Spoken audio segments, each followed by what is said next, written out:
In today's video, we're going to be going over some fantastic quality designer fragrances that can kind of give you that niche feeling or that niche experience or impression, but of course without spending anywhere near niche pricing. And so for this video, everything that we're going to be talking about is going to be essentially $100 or less, maybe with the exception of one that creeps over that price point a little bit, but for the most part, we're staying under that. And by definition for niche, just to put a number out there, you know, I mean, you could be looking at anywhere for $200, $220, $250 for 100 ml, 120 ml, whatever it is. Or in a lot of cases, it could be 50 ml for $150, $200 or more. So big difference in price. We're not touching those. Instead, we're going for some designers that just aren't nearly as expensive, that do have incredible quality and a nice unique blend. So we're going to start off with Hugo Boss bottled Elixir, one of my favorites of the past couple of years, of course, along with Absolute as well.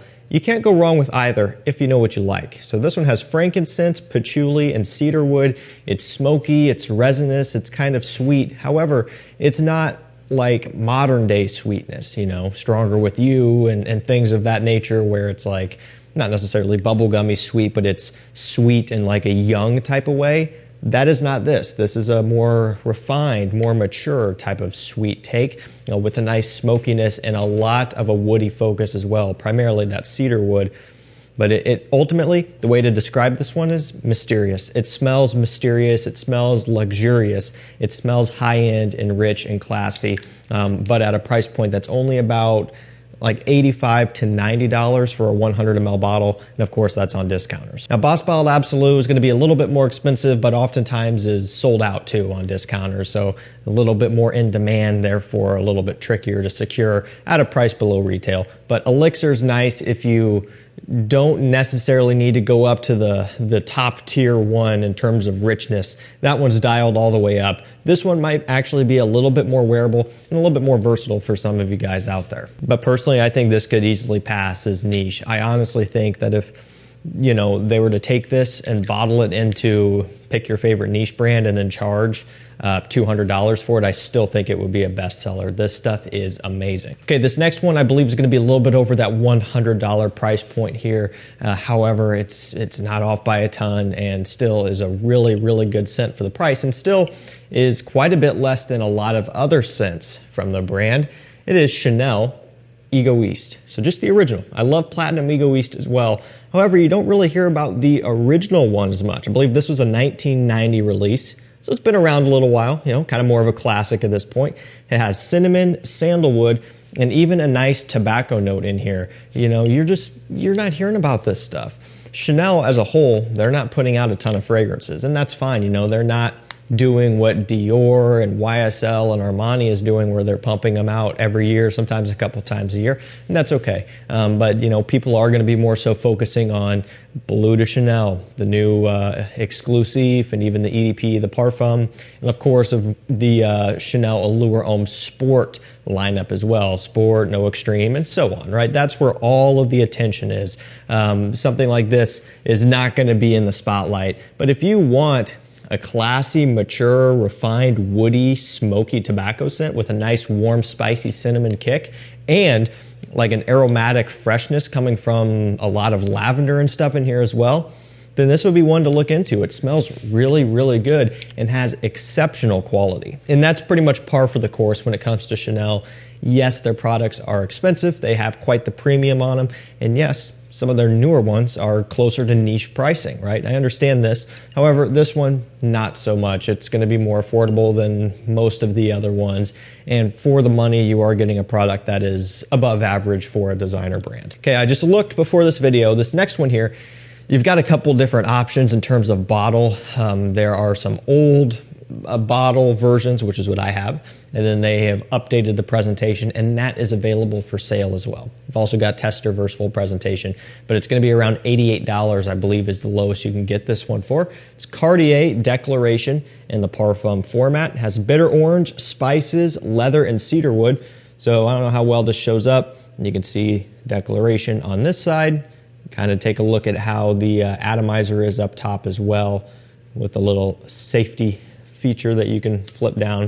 The new presentation looks a little bit different. From what I remember, I think the lettering the Cartier declaration lettering on the side is smaller. And I think they did something a little bit different with the atomizer up top. So you have your choice, whichever one you prefer the look of. I don't know if there is a difference in smell because I don't have the new one, but that's something that you could potentially consider as well if you want to, play it safe and get the older bottle that's currently available to you. This is another one that's kind of following somewhat of a common trend here in this video, or at least, the first couple are just a little bit more mature leaning, and I guess that's kind of what I was going for and what I was thinking of when doing this video. Oftentimes with niche, that's kind of what we expect. We don't necessarily expect something playful and juvenile smelling from a niche brand, although that can happen. A lot of these are going to be a little bit more refined, and this one is no exception. And Cartier as a whole, at least when we're talking their fragrances, every one that I've tried has been rich smelling and luxurious smelling and high-end and premium smelling, but yet very few go over $100. Like I said, this one's 88. Cartier Declaration, Cartier Pasha de Cartier Parfum is like 90-ish, okay? And then there's a couple more that I'm missing. Again, they have a lot of amazing scents that stay under that $100 price point that smell like they could be going for a lot more. This one's no exception. Dry, woody, earthy, very spicy as well.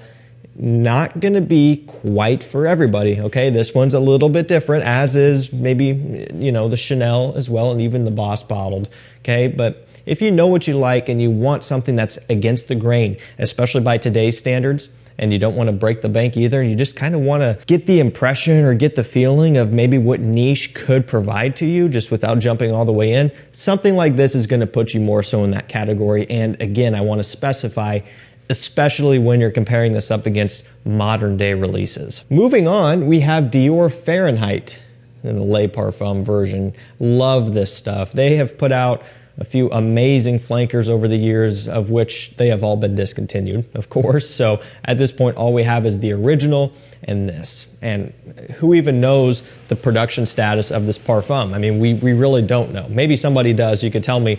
I know you could still get it on discounters, but that doesn't necessarily mean in full production. Could just be there's a ton of it out there and it's in stock. So I don't know. Maybe they're still making it. But given the track record of every other version, I'm not confident in this one staying around forever. But it's not an issue right now, so we shouldn't worry about it too much. But this does still have that very familiar Dior Fahrenheit smell. That violet leaf, kind of watery, some people say gasoline type of smell, which you can kind of pick up on a little bit. That's still in here. But what this does is it's adding in rum, it's adding in vanilla, and a nice suede leather amped up focus. That original Fahrenheit does have leather in there as well, which gives it a bit of a balance, but it's mixing with some of the sweeter gourmand notes here, and it's making it a little bit more prominent, at least to me. But essentially, it's a boozy, sweet take on that original classic Fahrenheit smell. Whereas that original Fahrenheit, to me, is more of like a spring-based scent. At least it smells most like the season of spring, and you could wear it year-round as a signature scent, I suppose, if you wanted to. I see this one as more of like a fall and winter scent, for the cooler weather and maybe early beginning parts of spring when it's still pretty cold. That's kind of what I view this one for, but it smells great. Such a unique take on an already somewhat familiar smell, and it's kind of pricey, so I guess I didn't think about this before I said under $100. This one's over $100 as well. Not by a crazy amount, usually $119 or so, and it's 75 ml. It's on the pricier end, but it is well worth it, especially if you're a fan of that original Fahrenheit. Okay, I know for sure this next one is not over $100 here. It is Prada L'Homme Intense. So, everybody knows this one has been very popular for a while. Typically, you're going to be seeing it for around $85. Okay, sometimes that'll be $85 for full presentation. Other times that'll be $85 for a tester with a cap. It depends on where you're shopping. It can vary about $10 or so, but no matter what, you should be under $100 for this. So this has the signature iris note that, of course, we expect out of Prada L'Homme, but then what they're doing is they're adding in tonka bean and leather, and that is such a fantastic blend that works incredibly well here. And instead of it being, you know, a bright, soapy, fresh spring-based scent like Prada L'Homme primarily is, spring and maybe early summer.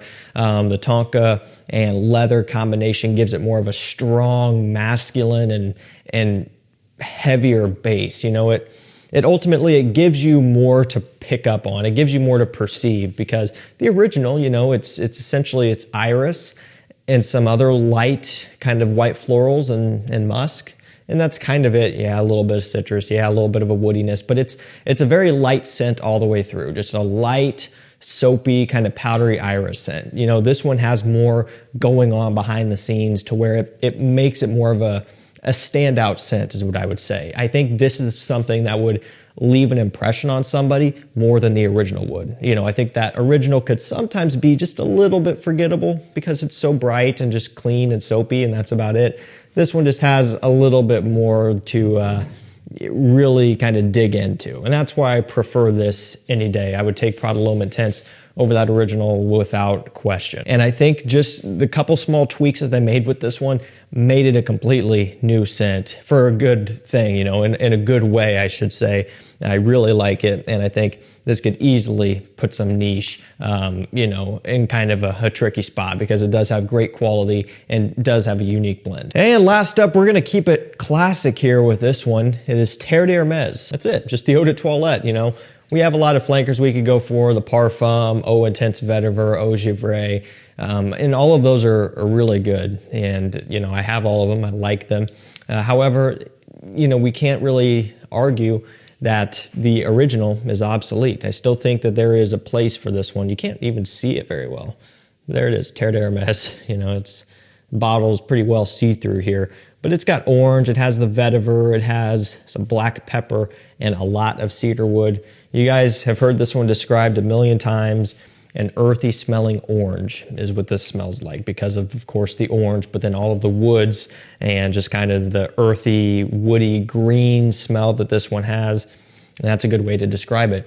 Another way to describe it in one word is dry. Okay, it really is a dry smelling scent. So, you know, something to keep in mind here. It's different, you know, and it's something that I would consider as like a signature scent. If you wanted one thing to wear on a daily basis to work or to school or whatever it might be, just day-to-day stuff, this could be something that would work, and it would do well pretty much year-round. But just understand it is a dry, earthy, woody scent. Not even really soapy in the traditional sense either, because of all the cedar and stuff that they're using. It does smell clean, but it's just in a different way that you might not be used to. That is why it's in this video, because compared up against a lot of other designer scents out there that are playing it ultra safe, Hermès kind of really sought out to do something different with this. And this is not new, of course, either. It's been around for a long time, and they're still keeping this line going. They're giving people something different, which is what, you know, a lot of times that's what people want. So definitely one that if you want to stand out, yet you still want maximum versatility and you want a good price too, you don't want to be paying a ton of money, check out Terre d'Hermès. And again, if you want to go for something different, Eau Intense Vetiver is nice, vetiver based. The Parfum amps this up even more. So it's literally this in a higher concentration and just even more dry and strong and powerful. Or you could go for something lighter like Eau Givre, more citrus based. So you have options. Alrighty guys, that's gonna do it for me. Some designer fragrances that really could give niche a run for their money. If you want to kind of get into that category a little bit, just see what it's like to experience something other than a blue fragrance or, you know, a soapy shower gel scent or a sweet, you know, vanilla chestnut based scent or anything else that is trendy right now, and you want to get into something different without spending tons of money, I would check these out. I've got them all linked down below in the description if you want to do some shopping. Thank you guys so much for watching. Stay safe, stay healthy. We'll see you tomorrow with another one. Take care.